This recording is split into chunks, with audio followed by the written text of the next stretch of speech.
You like anime? Due to YouTube circumstances, all our anime reactions are over at the Goosh, which is our Patreon. Over 3,000 of them. Link is in the description. A partial list is in the comment section. Bring your balls.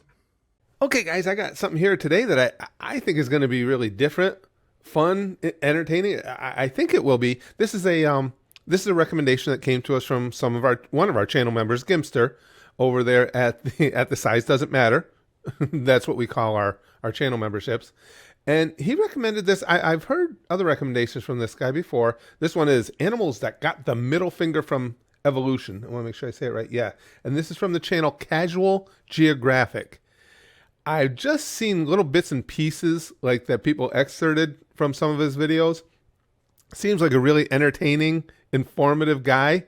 I'm really looking forward to this one. And also, I'm kind of curious to see how this plays here at the channel. If you guys are interested in seeing reaction videos like this. But Gimster brought it up. And again, I've heard this guy talked about so many times. I think this is a really interesting title. I mean, it's a really interesting subject, especially from what I know about the way this guy presents things. So again, I think we're in for a good time. Let's give it a try. See what I think, see what you guys think.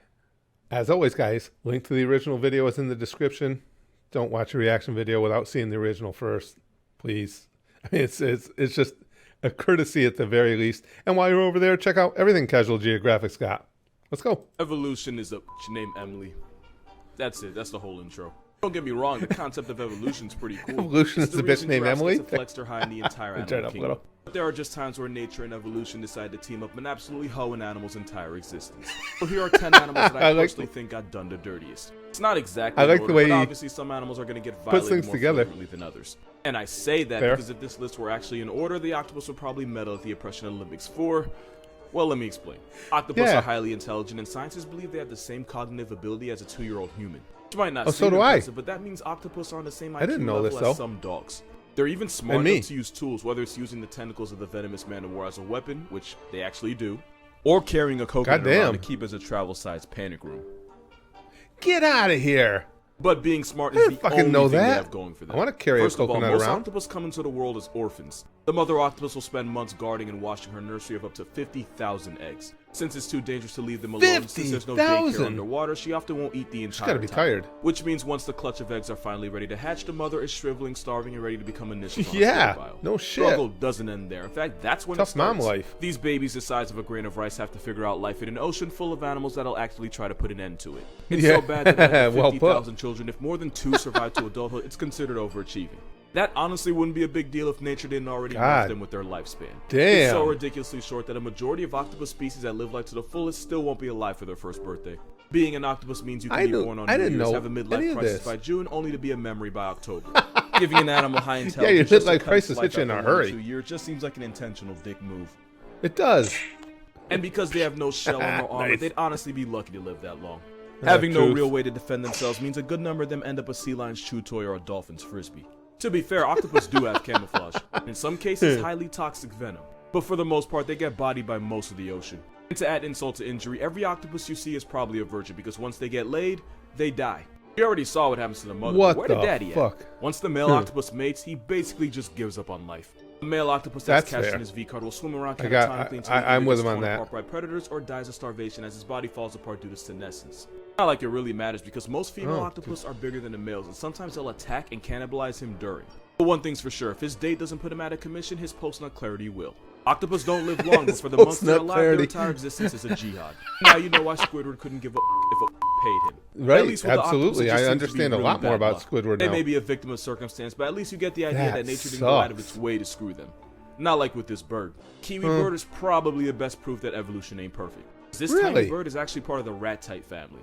And this cookout includes ostriches, emus, cassowaries, and the rhea. But unlike its bigger cousins, this bird that shares its name with a fruit is about 18 inches tall and no more than 7 pounds. It's kind of like having cousins 6'3", 6'4", and 6'6", yet you came out looking like Tory Lanez. Like your family's tall enough to fit in an NBA locker room, yet you get it from a chair and stay the same height.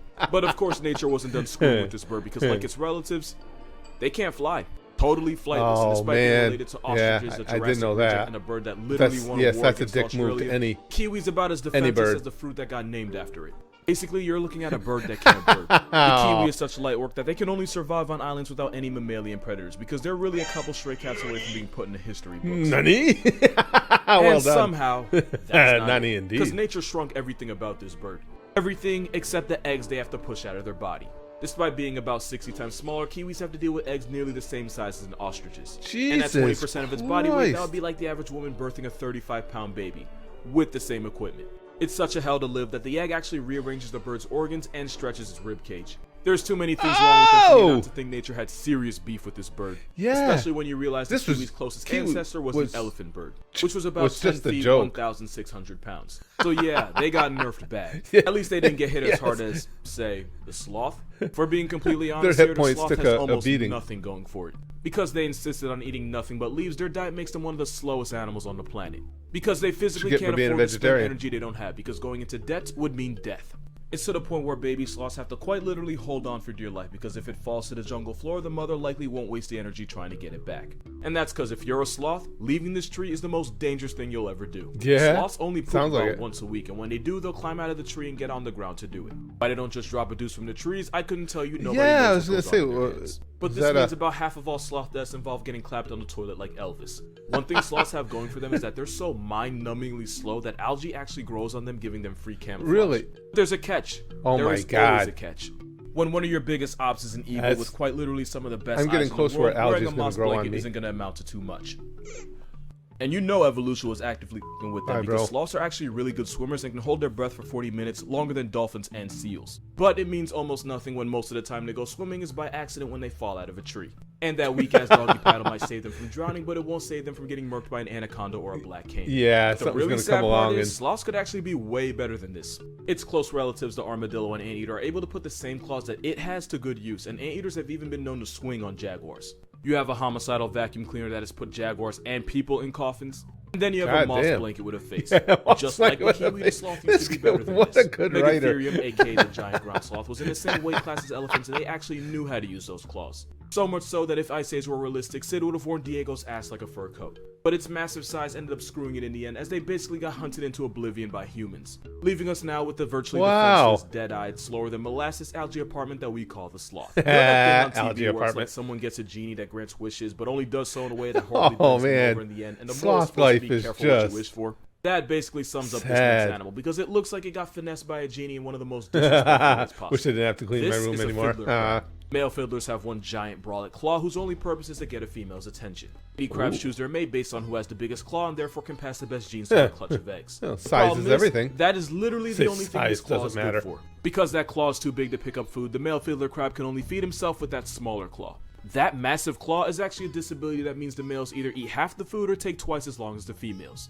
The only problem with that is that these crabs only eat during low tide, and the longer the crab spends eating, the more likely they are to end up as someone else's main dish. Right. In the evolutionary arms race for female validation, the male fiddler crab is more likely to end up getting eaten by gulls, raccoons, reptiles, and sometimes even bigger crabs.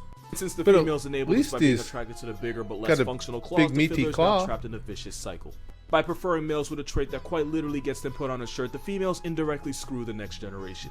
Gotta be careful what you wish for, especially if you're this next animal. Because the peacock has the same problem. This is on amazing steroids. stuff, it really We can all is. agree that the peacock Oh, is the biggest what's with the flexer in peacock? the animal kingdom, Right. and rightfully so.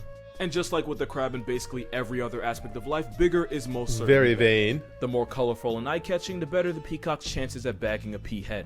They'll Yeah. even shimmy their tail feathers in a way that hypnotizes any female watching. But like I said, Peacocks twerk. never make a deal with a genie. Because the good news is a peacock showing off will always be the center of attention. Bad news is sometimes that attention 700-pound assault Comes from weapon with places you strings. didn't really And want. because those tail feathers are so heavy, not only can't the peacock see behind itself, even if it does see death coming, it takes them longer to get off the ground and out of the tiger's reach. Just like with the crab, the peacock's biggest flex is often what gets God it buried. damn. In a cruel twist from fate, the peacocks that are safer from tigers are usually the ones that get less attention from females. So by having a preference, the I'll take peahens the doom their females. future children to a fate of And then ultimately die ending them early. as a It's tiger's cool. toothpick. The peacock and fiddler both got handed massive L's from nature, but at least you can see the thought process behind it. Right. Having huge claws Getting laid. and fancy feathers attracts females, so technically it does serve a purpose. Excuse me. In comparison, the Luna moth got shafted for no reason at all. To make a long story short, adult Luna wanna- moths don't have a mouth. If you're and getting therefore laid can't regular, you eat. don't need to The live only long. thing keeping them alive is the energy they store as caterpillars, but once that runs out, so does their time. Luna moths live for about a week, just long enough to reproduce and doom their children to the same fate of a non-consensual hunger strike. If you ask Google why the Luna moth doesn't have a mouth, it'll tell you because its only purpose is to mate. Which is really nature not giving a fraction of a about them. Nope, yeah, not that's at all. Cruel. Question is, what could possibly be crueler? Well, if you know what this is, you probably have the You're answer. gonna answer, This yeah. is a sea louse. It's a member of the Caligidae family of copepods. Sea louse? It's basically just a bunch of small crustaceans. You probably noticed that for the peacocks and the crabs, it was the guys getting the worst of it. Apparently, nature believes in a weird form of equality because right now it's up for the girls. The horror show starts when a male sea louse kidnaps a much smaller female and then forcibly drags her into what I can only describe as a crustacean sex dungeon, where he can have up to 20 other victims also trapped. Gotta It's harem. at this moment where this movie loses its rating because the male will forcibly impregnate every last female in his burrow, and this often involves penetrating her abdomen. Don't worry, it gets worse. As her brood of children that she never asked for begin to grow, they decide to start eating their way out. Eventually, the mother's body splits open as her nursery of psychopaths rush out of her now mutilated husk. This might be one of the only times where the babies abort the mother. Doesn't even really get to give birth. Her children just bring her death. You might be wondering why evolution would even give this nonsense the green light. Well, the newborn sea louse are entering an ocean full of danger, and having a full meal before they make it out on their own apparently increases their chance of survival. And by cannibalizing their own mother, it's basically a home-cooked meal. Somehow, this isn't even the worst birth on this list. That title belongs to the hyena because straight up death is actually better than what they go through. Female hyenas evolve a pseudo-penis that's so similar to the real thing, it's actually difficult to tell males and females apart. Oh, really? This is actually a female.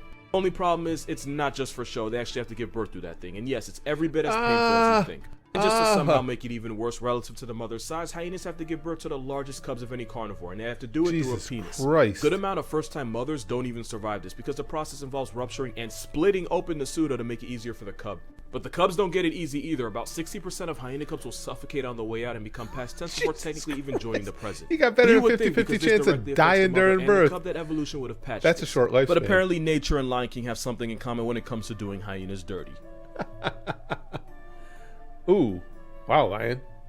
But if we're talking about an animal that got done dirty, this picture kind of speaks for itself. Matter of fact, this is probably going to be the thumbnail because this is nature at its grimiest. A lot of y'all probably knew this animal is coming just from reading the title, but for those of you that didn't, that was the skull of the babarusa. It's a wild pig found in Indonesian islands like Sulawesi. If you already knew that, it's probably because of those teeth. Those tusks penetrate amazing. I didn't know this. A complete 180 and head right back towards its face. God the male babarusa can't wear down this hellish overbite or he doesn't lose them in a fight, then the teeth will end up growing right back into his head, penetrating the skull and ultimately piercing the brain. But the worst part of it all is that by the time it gets clapped by its own dental plan, the babarusa's probably already had children and therefore passed on its bullshit to its kids. It's a lot like Parkinson's. Okay, hear me out. The problem with Parkinson's is that it usually develops late in life, usually around the age of 60. And patients can have it for years without being diagnosed. So by the time they do find out, it's possible they could have already had kids and grandkids that they could have passed it off. What the fuck? See the problem, it's right? with that pig. Only good thing is that it's somewhat rare for a child to inherit Parkinson's from their parents. The babarusa, not so lucky. And as long as females find big tusks attractive, and as long as the tusks only murk them after they've had babies, this pig is going to be screwed eternally, and evolution can't even stop it. But when you talk about being sodomized by the fleshy phallus of nature, you're probably talking about cheetahs. If you watch Tier Zoo, if you're watching this, you probably do. You probably heard him say that cheetahs are F-tier garbage that either need to be buffed or just vaulted out of their misery. Tier Zoo? That's I love cheetahs, cool. I really do, but out of every animal on this list, evolution might have bodied the cheetah the hardest, and for one simple reason. Cheetahs are really fast. That is all they have. Cheetahs are a textbook example of why you should never dump all your evolution points in one skill, because you'll just get bent over in every other aspect of life.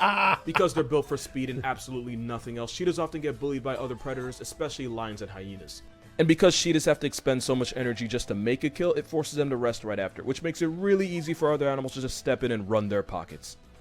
Yeah, I guess. Oh, but for real, if you're a cat and a bird that literally only eats the dead is able to run you off, you got a lot of problems. Worst part is, cheetahs could easily avoid all of this. Leopards are also lightweight, solitary hunters that occasionally get their food stolen, but they're able to carry their kills up in trees where they can't get harassed by scavengers. But in the evolutionary race for speed, cheetahs evolved non-retractable claws to use as cleats to keep traction while running. Which is why cheetahs can't climb trees, so they gotta get violated on the ground. Cheetahs are such pushovers that one hyena can successfully rob several cheetahs right in their face and then dare them to do something about it. Cheetahs compromised everything. I had no idea they were such a bitch. Run through life. About 70% of cheetah cubs born in the wild will be 6 feet under before their first birthday. And just to add on to that, because why the hell not? Thanks to genetic bottleneck, a majority of the cheetah population is highly inbred. What you're looking at is a cat that doesn't really know how to cat. Because instead of roaring like lions, tigers, and leopards, the best this spotted doormat can do is chirp like a bird. Matter of fact, if you YouTube it real quick, you'll find they make every sound that isn't a roar. This is amazing. I had no idea. And that's how you know evolution went out of its way to death. Cheetahs have been around for about 3 million years and decided they were just gonna IM speed their way through life. And because of that, unless it's a 100-meter dash or a bird call contest, this overgrown house cat loses every single bird call time. contest. Obviously, there's a lot of good things about the cheetah, but not nearly enough to justify the abuse they go through. Which is probably why a majority of cheetahs in captivity experience severe anxiety so bad that it prevents them from mating and they need an emotional support dog. Which is cute, don't get me wrong, but it's another reason why cheetahs are dangerously close to being the pandas of cats, and that's not something anyone wants to be. And don't get it twisted, I don't enjoy roasting cheetahs, I actually really love them, but if nature has favorites, Cheetah's mascot isn't one of them. And those are 10 animals that got the middle finger from evolution. Wow. I'm not gonna lie to you, this video was low-key a pain to make. So if you like the video and you'd like to support this channel, my Patreon's gonna be in the description, but please, don't give money if you can't afford it. Because honestly, I don't need money, I just wanted to cover my crippling Wendy's addiction. Subscribing doesn't cost you anything. That's fair, so, bro. That's completely fair. Think about it. Wow. Well done, dude. He really did a great job putting that together. I don't think there was a significant statistic or piece of information in there that I knew. Well, I guess that's my cue. I gotta check that. Yeah, this is really good. Let me know what you guys think, and I'll see what the hell's going on with this. Talk to you soon.